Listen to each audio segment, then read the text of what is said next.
תאורה שיהיו גם מעוצבים וגם חסכוניים בחשמל, הנה. שלום לכם, בשנים האחרונות אנחנו עדים למעבר לתאורה ירוקה.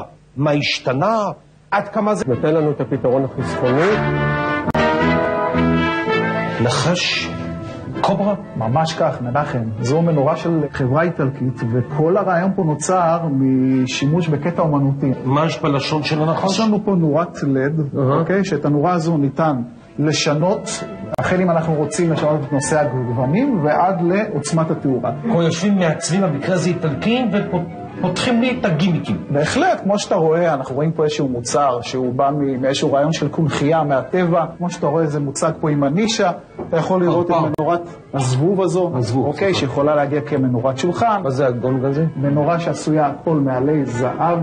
מכניסים אלמנט שהוא מאוד אומנותי, מאוד מעניין. אדם שמגיע לפה משלם 10,000, אולי 15,000 שקל, אולי אפילו יותר, הוא אומר לך, אדוני, אבל תאורה חסכונית זה הגיוני? בהחלט. הוא רוצה להיות טרנדי, הוא רוצה להיות בקטע הירוק. זה מדובר על רכב, זה מדובר על תאורה. תאורה מלפני 10 שנים.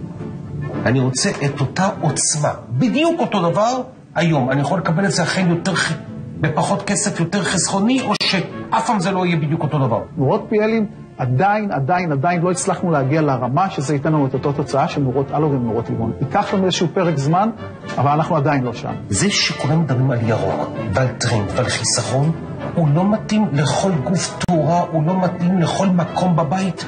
בהחלט. מצד שני, נכון לנו לקבל תאורה שהיא תאורה יותר כללית, יותר היקפית, יותר חסכונית בגופי תאורה מרכזיים, שזה אומר בסלון, שזה אומר במטבח, מקומות שיש לנו חשיבות לתאורה ויש לנו רצון לקבל שם אור שהוא אור כללי ואור חזק.